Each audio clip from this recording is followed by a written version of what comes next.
Episode 7। हाशा बेकरार से कमरे में टहलती रही और सोचती रही कि वो क्या करे, किसको दरमियान में लाए।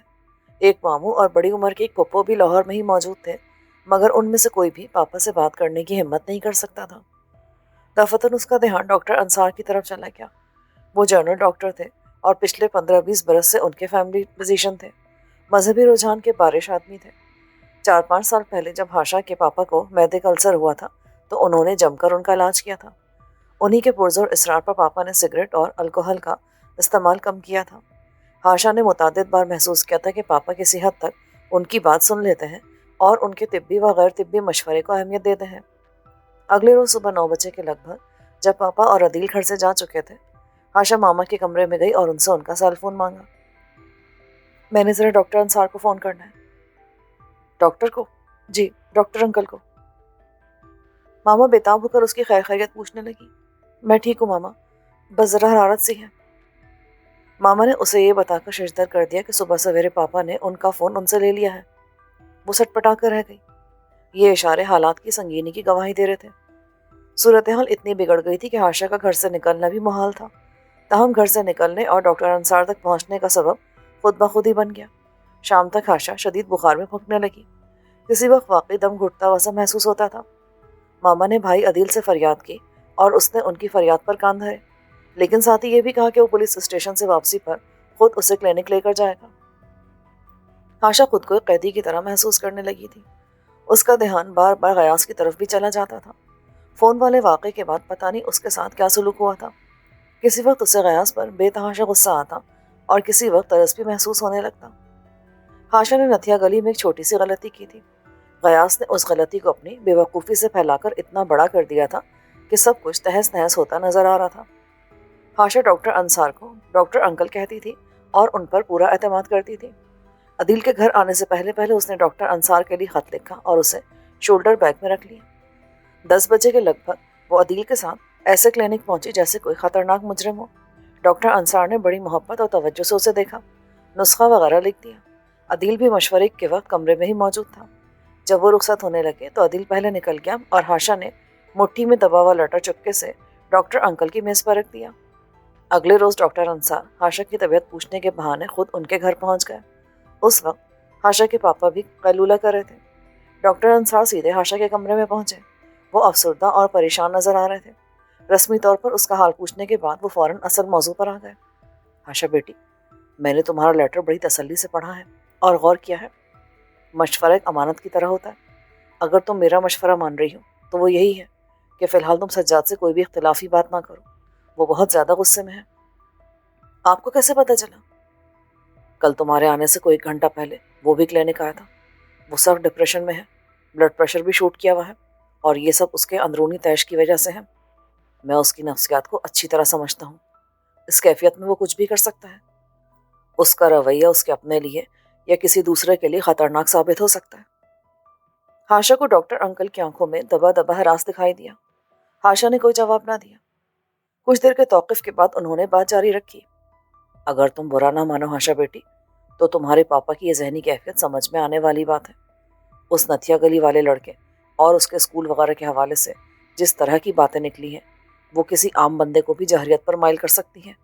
और अपने बाप का मिजाज तो तुमको पता ही है, बल्कि अदील के मिजाज में भी यही जहरियत है। तो तो फिर मैं क्या करूं अंकल? देखो हाशा, तुम्हारे ज़ाती और घरेलू मामलात में दखल देने का कोई हक तो नहीं है मुझे, लेकिन अपने देरीना ताल्लुक़ की बुनियाद पर एक बात पूछना चाहता हूँ तुमसे। पूछिए अंकल। क्या तुम्हारे जहन में कोई है? मेरा मतलब है, पसंद करती हो किसी को? अंकल, मैं गलत नहीं कह रही। बड़ी से बड़ी कसम खाने को तैयार हूँ। ऐसा कुछ नहीं है। तो फिर मेरा एक मशवरा है हाशा, तुम साइम के बारे में क्यों नहीं सोचती? अंकल, मैंने आपको सब कुछ खत पे लिखा तो है, लेकिन आप फिर। प्लीज़ हाशा, मैं चाहता हूँ कि तुम एक बार फिर ठंडे दिल से साइम के बारे में सोचो। इंसान को ज़िंदगी में सब कुछ उसकी मर्ज़ी के मुताबिक तो नहीं मिलता। कहीं बड़े कहीं छोटे समझौते करना ही पड़ते हैं। जहाँ तक साइम की बात है तो तुम्हें मालूम ही है, मैं उसे ज़ाती तौर पर जानता हूँ। बेहद धीमा, नर्म और शरीफ नफ्स है। विरसे में काफ़ी कुछ मिला हुआ उसे। अगर उसे बढ़ाएगा नहीं तो बरकरार ही रख लेगा, बल्कि अब तो उसे तुम्हारे बाप की मावनत भी हासिल है। इस निस्बत से देखा जाए तो उसका फ्यूचर काफ़ी ब्राइट है। हाशा सबर का एक कड़वा कसैला घूंट पी कर रह गई। डॉक्टर अंकल की बात में जिन अल्फाज ने उसे सबसे ज़्यादा तकलीफ दी थी वो धीमा, नर्म और शरीफो नफ्स वगैरह थे। साइम अहमद के हवाले से उसे इन अल्फाज के साथ चिड़सी हो गई थी। वो सिनफ नाजुक थी। उसका खला सिनफ सख्त से पुर होता था, मगर उसे महसूस होता था कि इस सिनफ नाजुक को एक सिनफ नाजुक से ही बयाने का सोचा जा रहा है। उसके पापा अच्छे मूड में अक्सर कहा करते थे, हाशा मेरी बेटी है, मैं उसके बारे में सब कुछ जानता हूँ। लेकिन वो तो कुछ भी नहीं जानते थे। वो औरत की जबलत के अलिफ बे से भी वाकिफ नहीं थे। वो कहाँ वाकिफ थे उस घुड़सवार से जो उसे डराता था मगर अच्छा भी लगता था। वो कहाँ वाकिफ थे उन घने दरख्तों से जिनमें वो छुपना तो चाहती थी मगर गुम नहीं होना चाहती थी, जिनमें हर लड़की और हर जवान औरत छुपना चाहती है मगर गुम नहीं होना चाहती। वो बस अपने अंदाज से सोच रहे थे। माजी में मर्द ज़न के ताल्लुक और जिन्स के हवाले से जो गर्द उन्होंने उड़ा रखी थी वो शायद उन्हें हकीकी अंदाज में देखने और सोचने ही नहीं देती थी।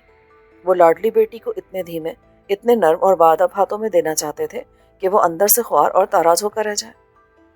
अंसार अंकल शायद वही कह रहे थे जो उन्हें कहना चाहिए था। ये कहना उनकी मजबूरी थी और इस मजबूरी की गवाही उनकी आंखों में मौजूद वो हिरास दे रहा था जिसका ताल्लुक हाशा के पापा की आतिश मिजाजी से था। वो हाशा के इस्तदलाल को दुरुस्त समझते तो थे मगर उनमें इतनी हिम्मत नहीं थी कि वो हाशा के बाप के सामने उसका मौक़िफ़ बयान कर सकें। हाशा डूबने वाले शख्स की तरह हाथ पांव मार रही थी और मदद को आने वाला कोई ना था।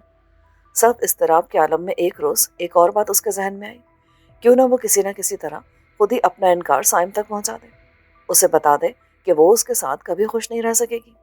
लेकिन कैसे? उसके पास तो फ़ोन नहीं था, मामा के पास भी नहीं था। किसी वक्त उसे लगता है कि मौजूदा सूरत हाल में उसकी मामा को भी बराबर का कसूरवार समझा जा रहा है और उन पर भी नज़र रखी जा रही है। रात को उसे फिर पापा के बेडरूम से डांट टपट की मध्यम आवाज़ें सुनाई दी। मौजू वही था जो इस घर का सबसे अहम मौजू बना हुआ था, साइम के साथ हाशा की शादी। दोनों तरफ तैयारियां शुरू हो चुकी थी, कुछ शॉपिंग वगैरह भी होनी थी। पापा के असर रसूख के सबब ज्वेलर्स और टेलर वगैरह अपने नमूना जात के साथ घर पर ही चले आए थे। आज हाशा टेलर से नहीं मिली थी और तबीयत खराबी का बहाना बनाया था। गालिबन पापा इसी बात पर बरहम थे। मामा के साथ सख्ती से बात कर रहे थे। फिर उनका एक धाड़ता हुआ फिक्रा हाशा के कानों से टकराया, उसकी अकल ठिकाने पर नहीं है। क्या खामी है साइम में? शराबी है, जुआरी है, रोब डालने वाला है, मारपीट करने वाला है बीवी से। ऐसी बातों का डर होता है ना लड़कियों को, वो तो खुद लड़कियों की तरह है। इतना मोहब्बत करने वाला, इतना नर्म बोलने वाला, उसका बचपन, लड़कपन सब देखा हुआ है हमारा। मैं तो कहता हूँ वैसे ही तेरी उस लाडो की अकल पर पत्थर पड़े, ठंडे दूध फूके मार रही है, उल्लू की पट्टी। हाशा के कानों में जैसे सीसा सा उंडेला गया। वो कमरे के दूसरे कोने में जाकर बिस्तर पर लेट गई। दूसरे रोज उसने साइम को फ़ोन करने का फैसला किया। घरेलू मुलाजमाओं में से शगुफ्ता उसके काफ़ी करीब थी। वो अक्सर चुपके से शगुफ्ता की कोई ज़रूरत भी पूरी कर दिया करती थी। उसने शगुफ्ता को बुलाया और राजदारी के अंदाज में उसे बताया कि उसे उसका फ़ोन चाहिए। मामूली पसोपेश के बाद शगुफ्ता मान गई और हाशा के कहने पर फ़ोन में बैलेंस भी डलवा लाई। दोपहर को ऊपर छत पर जाकर हाशा ने धड़कते दिल के साथ साइम को फ़ोन किया। वो उसकी आवाज़ सुनकर खुश और मुताज्जुब हुआ, लेकिन कुछ देर बाद जब वो असल बात जुबान पर लाई तो वो एकदम चुप सा हो गया। कई सेकंड बाद उसकी मतलजी आवाज़ हाशा की समात से टकराई। हाशा प्लीज़ ऐसा मत करें मेरे साथ। मुझे अर्श से उठाकर फर्श पर क्यों फेंकना चाहती हैं? मेरा गुनाह क्या है? यहाँ तो शादी की तैयारियां हो रही हैं और आप इस तरह की बात कर रही हैं। गुनाह तुम्हारा नहीं, मेरा है साइम, और मेरा गुनाह यह है कि मैं अपनी मर्जी से जीना चाहती हूँ। मैंने तुम्हारे बारे में कभी उस अंदाज में नहीं सोचा है, लेकिन मैं पापा के सामने ये बात नहीं कह सकती। प्लीज़ साइम, तुम कोई भी बहाना बनाकर इस रिश्ते से इनकार कर दो। मैं तुम्हारा एहसान, फॉर गॉड से हाशा, मुझ पर इतना जुल्म ना करें। यकीन करें, मैं चंद मिनट पहले तक खुद को खुशकिस्मत तरीन इंसान समझ रहा था, अब इसके बरक्स समझ रहा हूँ। आप इस बात के सिवा मुझसे जो कुछ मनवाना चाहें, मैं दिलो जान से हाजिर हूँ, लेकिन प्लीज़ मैं ये नहीं कर सकता। चाहूँ भी तो नहीं कर सकता। चाहूँ भी तो नहीं कर सकता? क्या मतलब? बफर्ज़ मुहाल मैं अपने दिल पर कोई बहुत बड़ा पत्थर रख भी लूँ तो क्या अंकल सज्जाद मेरी इस इनकार वाली जसारत को बख्श देंगे? हरगिज़ नहीं हाशा। साइम की बात में वज़न तो था, लेकिन हाशा जानती थी कि सिर्फ वज़न है, सच्चाई नहीं।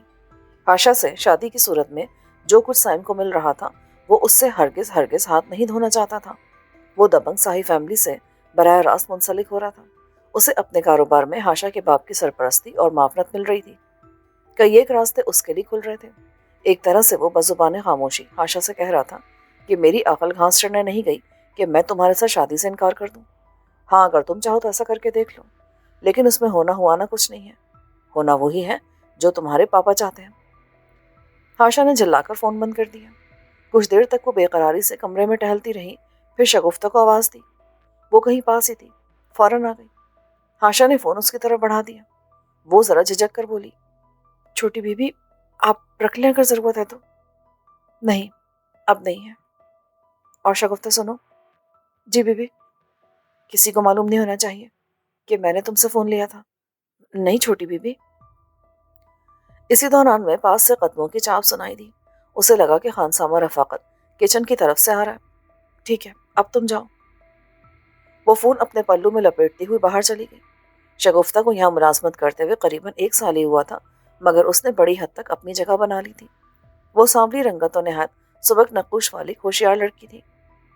आशा जानती नहीं थी कि खानसामा रफाकत से जितना डरने की जरूरत थी, उतना ही शगुफ्ता से डरने की भी जरूरत थी, बल्कि शायद उससे भी कहीं ज्यादा। शाम को पापा जल्दी घर आ गए। आने के फौरन बाद ही उन्होंने आशा को बालाई मंजिल के कॉमन रूम में बुला लिया। जब उन्होंने घर के किसी फर्द से कोई बहुत अहम बात करना होती थी तो उसे वहां बुलाते थे। आशा धड़कते दिल और लर्जा कदमों के साथ सीढ़ियां चढ़कर ऊपर पहुंची। हस्ब अंदेशा उसे पापा का चेहरा गुस्से में तमतमाता हुआ दिखाई दिया। दरवाजा बंद करते हुए वो निहायत गुस्सैले सरसराते लहजे में बोले, करना क्या चाहती हो तुम हमारे साथ? बोलो, क्या करना चाहती हो? क्या हुआ पापा? तुमने फोन क्यों किया था साइम को? फोन? झूठ ना बोलना आशी, वरना मैं कुछ कर बैठूंगा। तुमने उसे फोन किया है? तुमने उसे कहा है कि तुम उससे शादी नहीं करना चाहती हो? बोलो, कहा या नहीं? वो सख्ता सदा थी। तो क्या साइम ने सब कुछ पापा को बता दिया?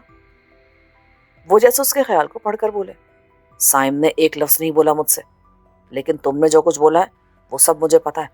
बेशरम, अगर सीधी सीधी बेहयाई पर उतर ही आई है तू, तो फिर मुझसे किसी अच्छे की तवक्को ना रखना। मैं ऐसी बुरी तरह पेश आऊंगा ना कि तेरे वहमो गुमान में भी नहीं होगा। उन्होंने फरते तैश में उसे कंधे से पकड़कर बेतरह झंझोड़ दिया। पापा! चुप, कहता हूँ चुप हो जा, दफा हो जा अपने कमरे में। और अगर अब तुमने उस कमरे से कदम भी बाहर दिखाला ना, तो फिर देखना मैं क्या करता हूँ, देखना मैं क्या करता हूँ तेरे साथ। उन्होंने एक छोटी तपाई को ठोकर मारकर दूर तक लुढ़का दिया और किसी तुन बगुले की तरह कमरे से निकल गए।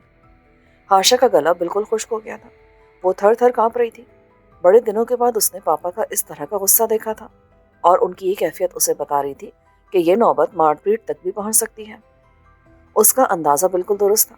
अभी वो जीना उतरकर बमुश्किल अपने कमरे तक पहुंची थी कि उनके बेडरूम की तरफ से गरजने बरसने की मध्यम आवाजें आने लगी। और यही सिर्फ आवाजें नहीं थी, उनके साथ साथ कुछ और आवाजें भी थी जिनसे पता चलता था कि वह हस्बे आदत मामा को बेल्ट के साथ पीट रहे हैं। गाहे बगाहे उनकी आवाज आशा की समात को जख्मी करने के लिए उसके कानों तक पहुंच जाती थी। सब तेरा लाड प्यार है, तूने बेड़ा गर्क किया उसका, और अब जो कुछ हो रहा है ना, तेरी इसी मनहूस नाक के नीचे हो रहा है। तू जानती है जो करतूत वो कर रही है। उसके साथ ही बेल्ट की सुडुप सुडुप की आवाजें थी और मामा की दबी दबी कराहें। आशा को लगा कि उसका दम निकल जाएगा। इससे पहले तो ऐसे मौक़ों पर वो कभी कभी हिम्मत करके मदाखलत कर लिया करती थी, लेकिन अब तो ये मौका ही उसकी वजह से आया था। वो कैसे उस कमरे की तरफ जा सकती थी? काश इस वक्त कहीं से अदील आ जाता, लेकिन वो भी घर में मौजूद नहीं था। उसने सोचा कि अदील को फ़ोन करे, लेकिन फिर उसे याद आया कि उसके पास तो फ़ोन ही नहीं है। कई मिनट बाद पापा के गैज़ो गज़ब का चढ़ा हुआ दरिया कुछ उतरा और वो बेडरूम से निकलकर पाँव से फर्श को कूटते हुए कहीं चले गए। वो अपने कमरे में सिसक रही थी और मामा यकीनन अपने कमरे में। दोनों में से किसी में इतनी हिम्मत नहीं थी कि दूसरे के पास जाता। ऐसे मौक़ों पर मुलाजिम पहले ही उस रिहायशी पोर्शन से बाहर चले जाते थे या उन्हें सर्वेंट क्वार्टर्स की तरफ भेज दिया जाता था। पूरी कोठी में दिल दो सन्नाटा तारी था। बस किसी किसी वक्त रखवाली के कुत्तों की आवाज़ें उस खामोश तसलसल को तोड़ती थीं। अगले रोज़ हस्बे तवक्को से शगुफ्ता दीगर मुलाजमीन में नज़र नहीं आई। आशा का यह अंदेशा बिल्कुल दुरुस्त था कि फ़ोन वाली बात उसी ने उन्हें बताई है, और गालिब इम्कान यह था कि उसने छुपकर आशा की बातें भी सुनी थी। आशा के सीने से आह निकल गई। वो अक्सर सोचती थी कि पता नहीं कहाँ कहाँ उसके पापा के मुखबिर मौजूद रहते हैं। आज भी वो यही सोच रही थी। दूसरी मुलाजमा बानो की जुबानी आशा को इल्म हुआ कि शगुफ्ता की तबीयत खराब थी। वो सुबह सवेरे मालिक से कुछ दिन की छुट्टी लेकर गांव चली गई है। आशा की भूख बिल्कुल खत्म होकर रह गई थी। वैसे भी तबीयत ठीक नहीं थी। मामा ने बहुत कोशिश की, मगर उसने चाय के 2 घूंट के सिवा और कुछ न लिया। अब वो अपने कमरे में बिस्तर पर बेसुध पड़ी थी, मुंतशिर बाल, आंखों में सोजिश। उसकी निगाह में रह रहकर मामा की दूधिया कलाई पर नजर आने वाला नीलगो निशान उभर आता था। ये निशान उसी गज़ो गज़ब का नतीजा था जो एक दिन पहले पापा पर किसी मोहलिक बीमारी की तरह हमलावर हुआ था। यकीनन इस निशान जैसे और भी कई निशान मामा के जिस्म पर मौजूद होंगे। लिबास और बंद दरवाजे गजरा अज़दवारी जिंदगी के कैसे कैसे ऐब छुपा लेते हैं। हाँ, आशा को खाने की तलब नहीं थी, लेकिन उस चीज़ की तलब तो थी कि कोई उसे खाने के लिए कहे। उसे याद था, बचपन में वो रूठती थी तो पापा उसे गोद में लेकर ज़बरदस्ती खिलाते थे। कहाँ गई वो ज़बरदस्ती, और अब वो किस तरह की ज़बरदस्तियाँ उस पर मुसलत कर रहे थे। अधेड़ उम्र मुलाजमा बानो की आवाज़ उसके कानों से टकराई। छोटी बीबी, बड़े साहब बुला रहे हैं जी आपको। क्या बात है? वो जी सुनियारा आया है, अपने डब्बे वगैरह लेकर। आशा के सीने से टीस सी उठी। शादी की तैयारी के हवाले से कोई भी बात उसके कानों में पड़ती थी तो ऐसा ही महसूस होता था। आज तो तबीयत वैसे भी बोझल थी, टेम्परेचर भी महसूस हो रहा था। बानो, मेरी तबीयत ठीक नहीं है, पापा से कह दो आज नहीं। जी अच्छा बीबी जी। वो तजब्सुब से बोली, दरवाजे तक गई, मगर फिर मुड़कर धीमी आवाज में कहने लगी, बीबी जी, परसों आपने दर्जी को भी मना कर दिया था, कहीं बड़े साहब जी बिगड़ ना जाए, उनका मूड वैसे भी ठीक नहीं है। वो जरा झंझला गई, तो मैं कब किसी की बात से इनकार करी हूँ? मेरी तबीयत ठीक नहीं है, बुखार हो रहा है भाई मुझे। वो एकदम करवट लेके चादर ओढ़कर बेहिस हरकत हो गई। उसका पूरा जिस्म तैश आमेज अंदेशों की वजह से लरसने लगा था। बजाय इसके कि पापा आकर उसकी तबीयत पूछते, वो उसे ज्वेलरी पसंद करने के लिए बुला रहे थे। ये सब खुशी और उमंग तरंग की बातें थी, मगर खुशी और उमंग का दोया दूर दूर तक पता नहीं था। बस कुछ सहमे हुए ख्यालात थे। एक टिमटिमाती सी उम्मीद थी कि शायद कुछ हो जाए, शायद हालात का ये बेमहर धारा कहीं पर रुक जाए या अपना रुख फेर ले। 2-4 मिनट इसी तरह गुजर गए। फिर गुस्से और झंझलाहट पर खौफ गालिब आने लगा। पापा ने उस पर तो कभी हाथ नहीं उठाया था, मगर अपने गुस्से के इजहार के लिए उनके पास और भी कई तरीके थे, और सबसे सहल व मुरवश तरीका मामा को अजियत देना था। वो अपने अबतर मूड के जेर असर भी मामा से मारपीट शुरू कर देते तो क्या ये सारी तकलीफ आशा को महसूस ना होती? वो जैसे लरस कर अपनी जगह से उठ बैठी, जल्दी जल्दी अपने बाल जोड़े की शक्ल में समेटे, लिबास की शिकने दुरुस्त की, सीने पर दुपट्टा फैलाया और टिश्यू से आंखें पोंछती हुई दरवाजे की तरफ बढ़ी। खिड़की में से उसकी निगाह पोर्च की तरफ उठ गई। एक गाड़ी बाहर निकल रही थी, उसमें वही ज्वेलर था। आशा का दिल धक से रह गया। इससे पहले कि वो दरवाजे की तरफ बढ़ती, दरवाजा खुद ही जोरदार आवाज के साथ खुल गया। उसके पापा दरवाजा बंद करते हुए अंदर आ गए। उनका पहला तमाचा ही इतना जोरदार था कि वो चकराकर सोफे पर जा गिरी, आंखों में सितारे से नाच गए। उसे यकीन नहीं आया कैसा हुआ है। फिर उसे अपने बालों पर पापा की बेरहम गिरफ्त महसूस हुई। बाल जैसे जड़ों से उखड़ना शुरू हो गए थे। एक और तमाचा, फिर एक और, फिर एक और, फिर पापा की फनकारती आवाज, अभी तक तूने प्यार देखा मेरा, गुस्सा नहीं देखा। तुझे कह रहा था ना बंदे की पुत्र बन जा, कह रहा था ना। पापा मैंने, उसकी आवाज उसके अंदर ही घुट कर रह गई। पापा ने उसे बेरहमी से घुमाकर फर्श पर फेंक दिया। उसके बाल बिखर गए। जिस दुपट्टे से उसने सीना ढका था वो उसके पाँव में उलझ रहा था। हरामजादी, बेगैरत, इज्जत नीलाम करती हमारी। वो उसे ठोकरे मारने लगे। उसकी पसलियां और उसके कंधे उन ठोकरों की जद में आए। उसे लगा कि वो उनकी बेटी नहीं है और ना ही उसका कमरा है। वो एक मुलजिम है और पापा उसे टॉर्चर करने के लिए एनेक्सी के ड्राइंग रूम में ले आए हैं। वही पुरगज़ब अंदाज, वही आंखों में लपकते हुए शोले। पापा, उसने उनकी बेरहम ठोकरों से बचने के लिए उनके पांव थामना चाहे, लेकिन नाकाम रही।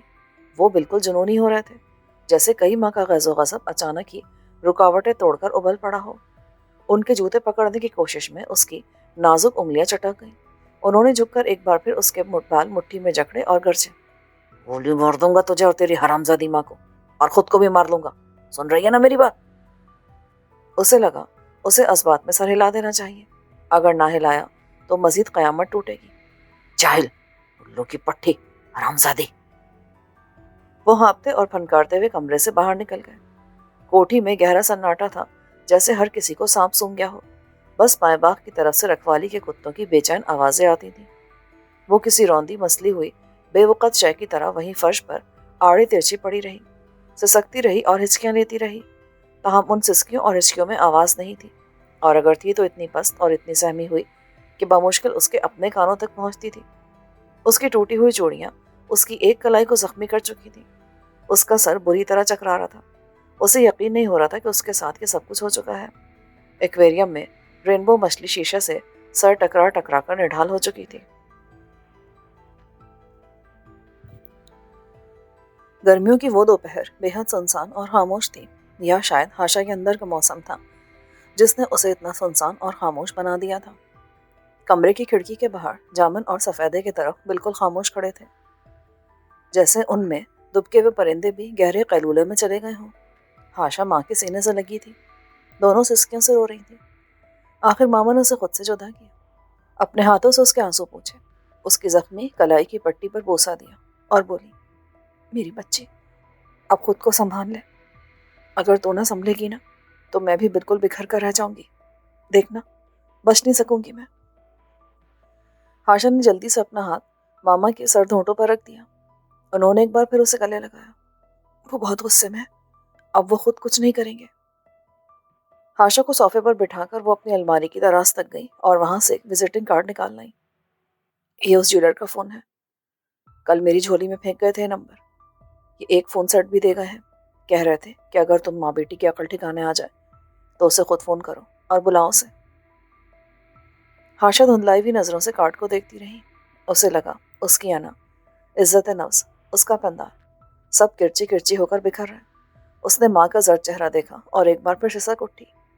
उसकी हिचकिचाहट देखकर मामा ने कहा, चलो मैं खुद बात कर लेती हूँ। उन्होंने फ़ोन उठाया और नंबर मिलाने के लिए ऐनक ढूंढने लगी। जब वो इधर उधर देख रही थी तो हाशा ने अशकबार आवाज़ में कहा, आप शायद भूल रही हैं, परसों जब पापा ने आप पर हाथ उठाया था तो नज़दीक वाली ऐनक टूट गई थी आपकी। वो बस होंठ भींच कर रह गई। अच्छा चल, मुझे तू नंबर मिला दे। हाशा ने अपने आंसू पोंछे और फ़ोन पर ज्वेलर का नंबर प्रेस करके फ़ोन माँ की तरफ बढ़ा दिया। वो फ़ोन पर बात कर रही थी कि सीढ़ियों से अदील उतरता दिखाई दिया। उसकी आंखों में शक के गहरे साए नमूदार हो गए, वही पुलिस वालों का सा मखसूस अंदाज। मामा ने फ़ोन बंद किया तो वो चुपते हुए लहजे में बोला, किसको फ़ोन किया मामा? और फ़ोन तो डैडी ने ले लिया था ना? उन्होंने ही दिया अदील, ज्वेलर को फ़ोन करके बुलाना था। तो बुला लिया? हाँ, अभी आ रहा है थोड़ी देर में। अदील ने जलती हुई तज़हीक आमेज़ नज़रों से हाशा की तरफ देखा, जैसे बाजुबाने खामोशी कह रहा हो, लातों के भूत लातों से ही मानते हैं। हाशा ने सर झुका लिया और वो लंबे डग भरता हुआ बाहर निकल गया। जब उसकी जीप स्टार्ट होकर गेट की तरफ बढ़ गई तो मामा ने हाशा को मुखातिब करके धीमी आवाज़ में कहा, कल शाम बिसात आई थी तुझे मिलने, गार्ड ने उसे गेट पर ही रोक दिया। बस इतनी मेहरबानी की कि मुझे उसके आने का बता दिया। मैंने गेट पर ही जाकर उससे थोड़ी सी बात कर ली। तुम्हारा फ़ोन ना मिलने की वजह से बहुत ज़्यादा परेशान थी। मैंने उसे तसल्ली दी और कहा कि घर में कोई मसला है जिसकी वजह से हम सब उलझे हुए हैं। चंद दिन में वो खुद ही फ़ोन करेगी। मुझे लगता मामा वो काफ़ी कुछ समझ गई होगी। आपने उससे शादी वगैरह की बात की थी? नहीं, तुमसे पूछे बगैर कैसे करती? कुछ और तो नहीं कहा उसने? नहीं, कुछ ख़ास नहीं, बस इतना बताया कि उसके कज़न की किताब मुकम्मल हो गई है और अब उसे शाया करवाना है।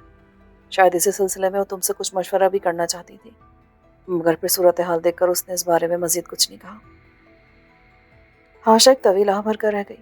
कुछ देर सोचती रही, फिर झिझकते हुए उसने पूछा, उस नथिया गली वाले लड़के के बारे में तो कोई बात नहीं कि उसने, मेरा मतलब है कि उसके बारे में फिर पता नहीं कि पापा ने उसके साथ क्या सलूक किया? नहीं, उसके बारे में कुछ नहीं बताया उसने। मेरा तो ख्याल है हाशी कि वो हालात देखकर कहीं निकल गया होगा। अभी वो दोनों बात कर ही रही थी कि मुलाजमा बानो ने आकर बताया, ओ बीबी जी, चौकीदार कह रहा है कि सुनियारा आ गया। ठीक है बानो, तुम ड्राइंग रूम में बिठाओ उन्हें, हम आ रहे हैं। फिर वो दोनों उठी। हाशा ने अपनी हालत कुछ दुरुस्त की, बाल समेटे और अपनी जख्मी कलाई को गुलाबी शाल के नीचे छुपा लिया। मामा ने अलमारियों को उलट पलट कर कहीं से एक पुरानी ऐनक ढूंढ निकाली। कुछ धुंधला नजर आता है इससे, लेकिन चलो खैर, मिल तो गई। साफ देखकर करना भी क्या है मामा? हाशा ने अजीब से लहजे में कहा और मामा के साथ ड्राइंग रूम की तरफ बढ़ गई। غیاس لاہور میں ہی تھا اور اپنے سابقہ اسکول کے ایک ویران کلاس روم میں بیٹھا سگریٹ پھونک رہا تھا۔ 10-12 دن پہلے ہاشا سے اس کی آخری ملاقات ویڈیو کال کے ذریعے ہوئی تھی۔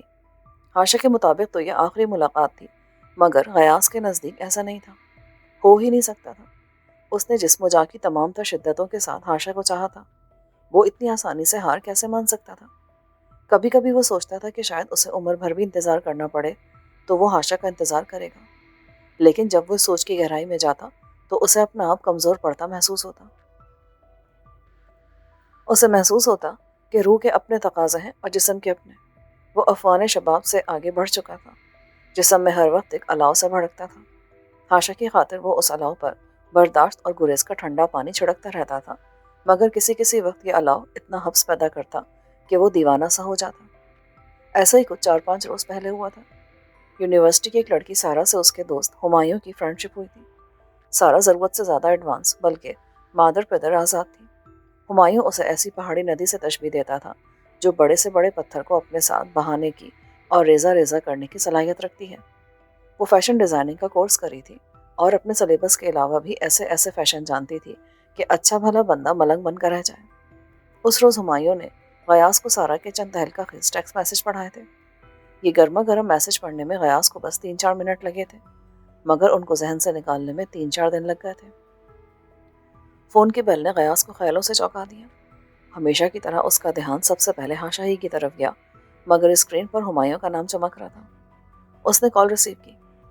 دوسری طرف سے ہمایوں کی آواز تو ضرور آئی، مگر وہ اس کے بجائے کسی اور سے مخاطب تھا۔ یہ وہی آفت جا لڑکی سارا تھی۔ دونوں آپس میں بات کر رہے تھے۔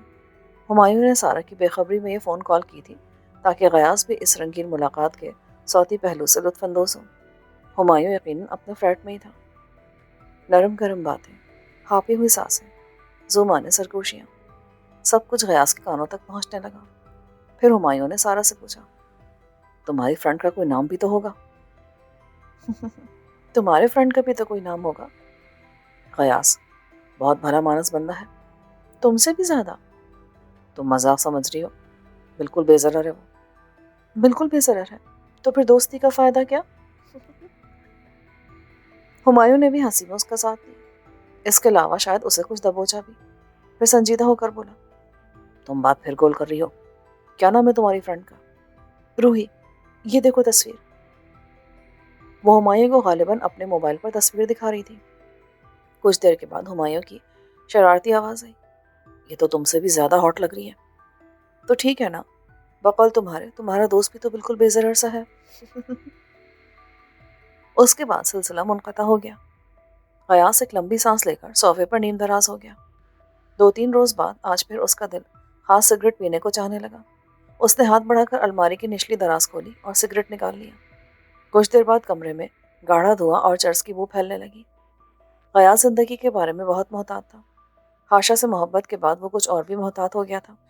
وہ ایک طرح سے اس کی پہلی محبت تھی اور وہ اسے کسی قیمت پر کھونا نہیں چاہتا تھا، مگر اس کی مکمل بے اعتنائی اور دوری اس کے جسم میں دراریں ڈال رہی تھی۔ وہ ہر فون کال پر چونک جاتا تھا کہ شاید ہاشا کے اندر کوئی خود بدھ ہوئی ہو، کوئی حرارت جاگی ہو، اس کے برفام میں تھوڑا بہت پانی چلا ہو، مگر ہر بار مایوسی ہوئی تھی۔ اسے کیا معلوم تھا کہ آخری فون کال کے بعد ہاشا پر کیا گزری تھی، وہاں کیا قیامت برپا ہوئی تھی۔ فون تو دور کی بات، وہ اس کے بارے میں سوچ بھی نہ سکتی تھی کہ کہیں اس کی سوچ اڑ کر اس کے پاپا اور بھائی تک نہ پہنچ جائے۔ وہ صوفے پر نیم دراز سوچتا رہا۔ کچھ دیر بعد اس نے کھڑکی کھولی اور پنکھا تیز کر دیا۔